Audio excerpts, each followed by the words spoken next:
This old 1904 family portrait seems happy, until you see what the youngest daughter is clutching. Dr. Rebecca Foster had worked at the Detroit Historical Museum for 15 years, cataloging thousands of photographs that documented the city's transformation from a modest trading post into an industrial powerhouse. On a gray November morning in 2018, she opened a cardboard box donated by the estate of a woman named Clara Jenkins, who had passed away at the age of 103. Inside were dozens of family photographs, letters, and personal documents spanning nearly a century of Detroit history. The photograph that caught Rebecca's attention was mounted on thick cardboard, its corners worn soft by time. The image showed a family of 5, standing on the front porch of a wooden house. The sepia tones had faded to a warm brown, but the details remained remarkably sharp. A photographer's stamp on the back read, Morrison Photography Studio, Gratiot Avenue, Detroit, Michigan, October 1904. The family appeared prosperous by the standards of the era. The father wore a dark suit with a pressed white shirt, his posture straight and dignified. The mother sat in a wooden chair, her dress carefully arranged, a cameo brooch at her throat. 3 children stood between them, 2 boys who looked to be about 12 and 10, and a little girl who couldn't have been more than 6 years old. What made Rebecca pause was the girl's expression, while the rest of the family maintained the formal, slightly stiff poses typical of early 20th century photography. The youngest child had a look of fierce concentration on her small face. Her eyes were fixed on something just beyond the camera's view, and her tiny hands were pressed against her chest, clutching something that was partially obscured by the folds of her white dress. Rebecca pulled her magnifying glass closer, studying the girl's hands. Whatever she was holding was small, rectangular, and appeared to be made of paper or cardboard. The edge of it was just visible between her fingers, a corner of printed text that Rebecca couldn't quite make out. She logged the photograph into the museum's digital archive system and flagged it for high-resolution scanning. The Jenkins donation had come with a brief note explaining that these were the belongings of Clara's great-aunt, a woman named Ruth, who had lived in Detroit her entire life. There was no other context, no names attached to the people in the photographs, no explanation of their significance. Rebecca had learned over the years that the most important historical discoveries often looked unremarkable at first glance. A family portrait from 1904, seemingly ordinary and pleasant, might contain details that would only reveal their significance under closer examination. She had no way of knowing that this particular photograph would lead her to uncover one of the most dangerous and courageous acts of resistance in early 20th century Detroit, a secret hidden in plain sight for more than a century, clutched in a 6-year-old girl's hands. 2 weeks later, Rebecca received notification that the high-resolution scan was ready.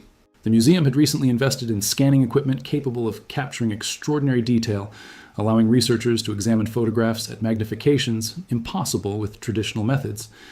She settled at her computer with a cup of coffee, expecting a routine cataloging session. She began systematically, zooming in on different sections of the image. The house behind the family showed careful maintenance. Fresh paint on the porch railings, clean windows, a small garden visible at the edge of the frame. The father's suit, though simple, was well-tailored and meticulously cared for. The mother's dress showed evidence of skilled handiwork with delicate embroidery at the collar and cuffs. Then Rebecca zoomed in on the youngest girl's hands, and her breath caught in her throat. At maximum magnification, the object clutched against the child's chest became clear. It was a train ticket, but not just any ticket. The printed text was now legible. Detroit and Cleveland Navigation Company. Special passage, one way, good for bearer and family. But what made Rebecca's hands tremble as she adjusted the image contrast was what she could see written in small, careful handwriting along the bottom edge of the ticket. Safe passage arranged. Present to Conductor Wilson. Destroy after use. This was no ordinary travel document. The phrasing, the handwritten instructions, the way the child held it as if her life depended on it, everything pointed to something far more significant than a simple family trip. Rebecca zoomed in further on the girl's face. The fierce concentration she had noticed before now made perfect sense. This child wasn't just posing for a photograph. She was guarding something precious, something dangerous, something that needed to be documented but also protected. Her small fingers gripped the ticket tightly enough that Rebecca could see the tension in her knuckles, even across more than a century of distance. The date on the ticket was partially visible, October 18th, 1904. The same month the photograph was taken. Rebecca cross-referenced this with her knowledge of Detroit history. In 1904, the city was experiencing rapid industrial growth, attracting workers from across the country. But it was also a destination for black families fleeing violence and oppression in the South, families who needed help, protection, and above all, secrecy. Rebecca printed several enlarged versions of the ticket, studying every visible detail. The more she examined it, the more convinced she became that this photograph documented something extraordinary. Evidence of an underground network still operating decades after the Civil War, still helping families escape to freedom, still risking everything to move people to safety. She needed to find out who this family was, where they had come from, and what had happened to the little girl who had been trusted with such an important secret. Rebecca began her search at the Detroit Public Library's Burton Historical Collection, which housed extensive records of the city's black community from the late 19th and early 20th centuries. She started with city directories from 1904, cross-referencing addresses on Gratiot Avenue near the Morrison Photography Studio. The breakthrough came from an unexpected source. A librarian named Michael Chen, who had overheard Rebecca describing her search, brought her a collection of church records from Second Baptist Church, one of Detroit's oldest black congregations. If a black family was living in Detroit in 1904, Michael explained, there's a good chance they were connected to Second Baptist. The church was central to the community, especially for families newly arrived from the South. Rebecca carefully turned the pages of the membership ledger. In October 1904, a new family had been registered. Thomas and Catherine Price, along with their 3 children, William, James, and Ruth. The address listed was on Brush Street, just a few blocks from Gratiot Avenue. The registration noted that the family had recently arrived from Birmingham, Alabama. Ruth, the same name mentioned in the donation note. Rebecca's pulse quickened. She cross-referenced the name with the museum's donation records and found confirmation. Clara Jenkins had written that the photographs belonged to her great-aunt Ruth Price, who had been born in Birmingham in 1898 and had lived in Detroit until her death in 1982 at the age of 84. Rebecca now had a name and a timeline. Ruth Price, 6 years old in the photograph, clutching a ticket that promised safe passage for her family's escape from Alabama to Michigan.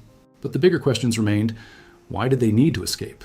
Who had arranged the passage, and why had they documented it in a photograph, risking exposure? She turned to historical records of Birmingham in 1904. What she found was chilling. The city was in the grip of violent racial oppression. Black residents faced constant threats, arbitrary arrests, and forced labor contracts that were slavery in everything but name. Lynchings were common, and families who spoke out or attempted to leave could face deadly consequences. A newspaper article from the Birmingham Age-Herald, dated September 1904, caught her attention. Negro carpenter arrested for breach of contract. Thomas Price detained pending investigation of unauthorized departure from employment. The article was brief, dismissive, but the name sent chills down Rebecca's spine. Thomas Price, Ruth's father. Rebecca knew she needed to travel to Birmingham to understand the full story. 3 weeks later, she arrived at the Birmingham Public Library's Archives Department, where a researcher named Dr. Marcus Williams had agreed to help her investigate the Price family's history in Alabama. Marcus had spent decades documenting the experiences of black families during the Jim Crow era, and he understood immediately the significance of what Rebecca had found. The year 1904 was particularly brutal in Birmingham, he explained, pulling out boxes of records and newspapers.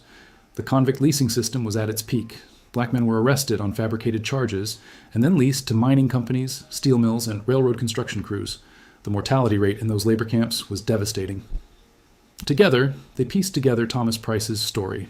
He had been a skilled carpenter, employed by a white-owned construction company. According to labor records Marcus had collected, Thomas had been promised wages of $1 per day, but had received only a fraction of that amount, paid irregularly and often in scrip rather than cash. When he had asked for the money owed to him, he had been arrested for a breach of contract, a charge commonly used to trap black workers in cycles of debt and forced labor. But Thomas had never made it to a labor camp. Court records showed that his case had been mysteriously dismissed after only 3 days in jail. No explanation was given, no fine was paid, and Thomas Price simply disappeared from Birmingham's official records after September 1904. He escaped, Marcus said quietly, looking at the documents spread across the table. Someone helped him get out before he could be sent to the camps, and his family went with him. Rebecca showed Marcus the high-resolution image of the ticket Ruth had been clutching. Marcus examined it carefully, then pulled out a leather-bound journal from one of his archive boxes. I've been collecting testimonies and evidence of what people called the New Underground Railroad, networks that helped black families escape the South after Reconstruction. Most people think that kind of organized resistance ended with the Civil War, but it didn't. It just became more hidden, more dangerous, and less documented. The journal contained testimonies collected in the 1960s from elderly people who had participated in or benefited from these networks. One entry, from a woman named Josephine Carter, described the system. They used railroad workers, church members, and sympathetic conductors. Families would be given special tickets with coded messages. You had to know which conductor to show it to, and you had to destroy the ticket after you arrived safely. It was dangerous for everyone involved. If you were caught helping, you could be killed. Rebecca and Marcus looked at each other. The ticket in Ruth's hands wasn't just proof of a journey. It was evidence of a vast, courageous network that had saved countless lives while operating in complete secrecy. Back in Detroit, Rebecca contacted historians who specialized in early 20th century railroad history. She needed to understand how the safe passage system had worked and who had been involved in organizing it. Her inquiry led her to Dr. Patricia Morrison at Wayne State University, whose research focused on black railroad workers and their role in community resistance. Patricia's eyes widened when Rebecca showed her the magnified image of Ruth's ticket. "The Detroit and Cleveland Navigation Company," Patricia said, pointing to the text. "That's significant. They operated steamships and railroad connections between Detroit, Cleveland, and Buffalo. In 1904, they employed dozens of black porters, conductors, and dock workers, and some of those workers were definitely involved in helping families escape the South." Patricia pulled up records from her own research. "Look at this. A conductor named Abraham Wilson worked the Detroit route in 1904. I found references to him in several oral histories. He was known in the community as someone who could be trusted, someone who helped people. The notation on Ruth's ticket, 'Present to Conductor Wilson,' that has to be him." She showed Rebecca a photograph from 1906 showing railroad workers standing in front of a steam locomotive. Abraham Wilson stood in the center, a tall man with a dignified bearing and steady eyes. "He worked for the railroad for 35 years, Patricia explained. "After he retired, he was active in civil rights organizing. He died in 1941, but his grandson is still alive, living in Ann Arbor."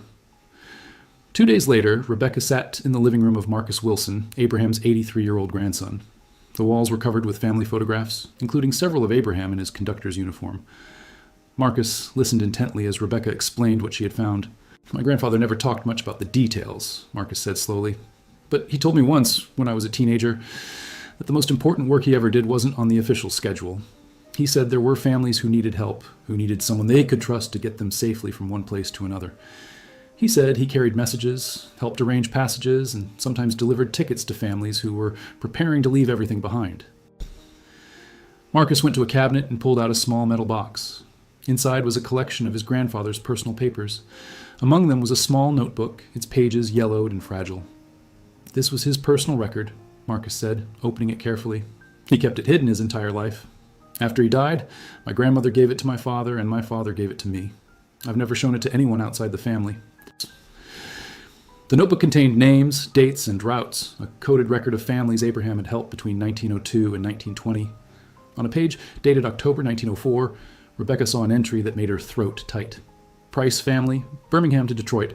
Mother, father, 3 children, safe arrival confirmed. Ticket destroyed as instructed." Finding more information about Ruth Price herself required reaching out to her surviving family members. Through Clara Jenkins' relatives, Rebecca located Ruth's niece, Eleanor Price Hamilton, who lived in Southfield, a suburb of Detroit. Eleanor, 78 years old, had clear memories of her Aunt Ruth, who had lived until Eleanor was in her 30s. "Aunt Ruth was the most dignified woman I ever knew," Eleanor said, welcoming Rebecca into her home. "She became a teacher, spent her whole career educating black children in Detroit schools. She never married, never had children of her own, but she treated every student like they were her own family. She used to say that education was the one thing nobody could take away from you, no matter how hard they tried." Eleanor brought out a wooden chest that had belonged to Ruth. Inside were lesson plans, report cards, letters from former students, and a small leather diary. "She kept this diary from the time she was about 12 until she was in her 20s, Eleanor explained. "I read some of it after she died. She wrote about the journey from Alabama, about what her family had escaped." With Eleanor's permission, Rebecca carefully read through the diary's early entries. Ruth's handwriting started out childish and uncertain, but grew more confident over the years. An entry from 1910, when Ruth would have been 12, described the 1904 escape. "I remember being so scared on the train. Mama told me to hold the ticket close and not let anyone see it except the conductor," she pointed out. "She said it was our key to freedom, but also dangerous if the wrong person saw it. Papa took us to the photographer before we left Detroit Station because he wanted proof that we had made it, that we were safe, that we were free. He told me to hold the ticket in the picture so that someday someone would know how we got here and what it cost." Another entry from 1915 was even more revealing. "Papa told me tonight about Birmingham, about why we had to leave. He had asked for the wages he was owed, and they arrested him for it. He said in Alabama, asking for what you'd earned could get you killed or sent to a place where you'd work until you died. A man from the church helped him escape from jail. A network of people helped us get to Detroit, people who risked their lives so we could be free. Papa said we had a duty to remember, to document, to make sure the truth wasn't forgotten." Ruth had fulfilled that duty. She had kept the photographs safe her entire life, had preserved her father's story, and had passed it down through her family. The ticket she clutched in that 1904 portrait had been destroyed as instructed, but its image remained, proof of a journey, a network, and an act of courage that had saved a family. Rebecca's discovery of the Price family's story opened doors to understanding a much larger historical phenomenon. she collaborated with Marcus Williams in Birmingham and Patricia Morrison in Detroit to map out the extent of the new Underground Railroad that had operated in the early 20th century. Their research revealed a sophisticated network spanning multiple states. Church congregations in the North and South maintained quiet communications. Railroad workers, both black and white, passed information about safe routes and trustworthy contacts. Families who had successfully escaped often sent money back to help others make the journey. The system operated through coded language, trusted intermediaries, and careful documentation that was meant to be destroyed after use, which made Ruth's photograph all the more remarkable. Patricia found records of at least 30 other families who had arrived in Detroit between 1900 and 1910 under similar circumstances, helped by the same network that had assisted the Prices. Each family had fled specific threats: arrests on fabricated charges, forced labor contracts, racial violence, or economic exploitation that amounted to slavery in practice, if not in name.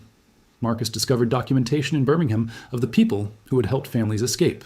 Many were members of black churches who used their positions as domestic workers, deliverymen, or in other roles that allowed them mobility to carry messages and coordinate departures. Some were white allies, Quakers, and other religious groups who saw helping families escape as a moral imperative. And some were railroad workers like Abraham Wilson, who used their access to transportation to move people to safety. The risks were enormous. In the South, anyone caught helping a black person escape a labor contract or evade arrest could face criminal charges, violence, or death. In the North, those who assisted fugitives could be prosecuted under laws that technically still required the return of people fleeing legal obligations, even though slavery had been abolished. Yet the network persisted.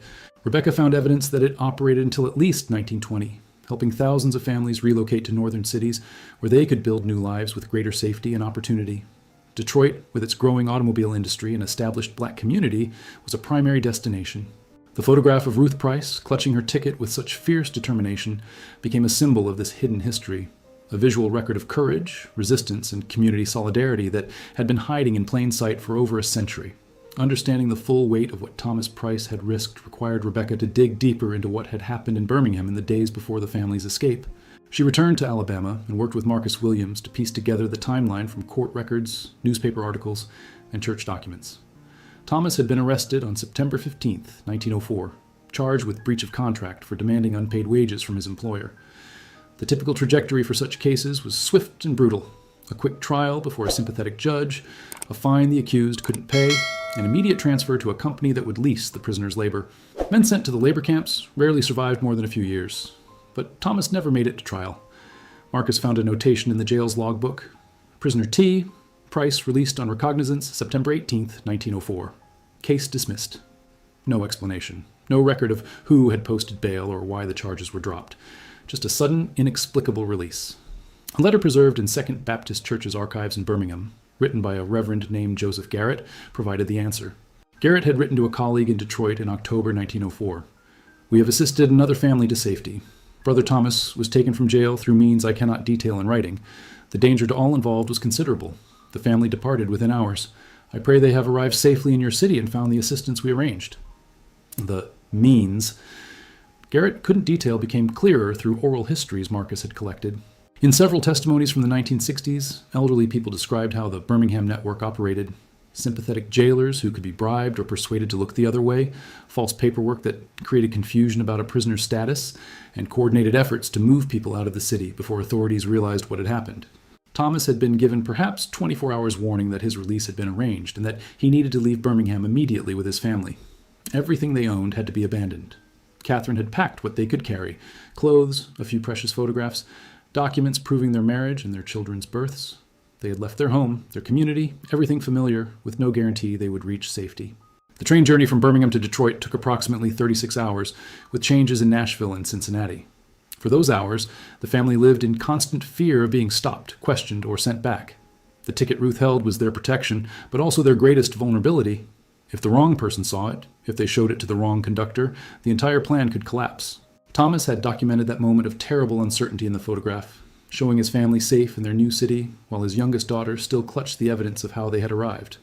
By early 2019, Rebecca had compiled her research into a comprehensive exhibition for the Detroit Historical Museum titled Hidden Passages: The New Underground Railroad in the Industrial Age. The centerpiece was the Price family photograph, displayed alongside the documentation Rebecca, Marcus, and Patricia had gathered. The exhibition drew immediate attention. Descendants of families who had made similar journeys contacted the museum, sharing their own stories and photographs. A pattern emerged. Many families had documented their arrivals in the North through formal portraits, marking the moment they reached safety and began new lives. Among the visitors was Eleanor Price Hamilton's daughter, Dr. Lisa Hamilton, who taught African American history at the University of Michigan. My great-great-aunt Ruth's photograph has given voice to thousands of people whose stories were never recorded, Lisa said at the exhibition's opening. These families weren't running from slavery. They were running from the systems that replaced slavery, the laws and practices designed to keep black people in bondage by different names. This photograph is evidence of their courage and of the networks that made survival possible. The photograph also inspired new research. Historians began systematically examining photographs from the early 1900s, looking for other instances of families documenting their escapes or preserving evidence of the assistance they received. Several more examples emerged, each adding detail to the understanding of how the network operated. Patricia Morrison expanded her research on railroad workers' involvement in the network, identifying at least 15 conductors and porters who had helped families travel safely between 1900 and 1925. Their descendants formed a collective to preserve and share these stories, ensuring that their ancestors' courage would be recognized. Marcus Williams worked with communities in Birmingham to document the people who had helped families escape, creating a memorial to their bravery. The memorial included the names of dozens of people, church members, workers, and ordinary citizens, who had risked everything to help others reach freedom. Ruth Price's diary, with her careful documentation of her family's journey and her father's explanations of why they had to flee, was published in an annotated edition. Her words provided a child's perspective on the terror and hope of escape, making the historical reality immediate and personal for contemporary readers. The photograph's impact extended beyond academic circles.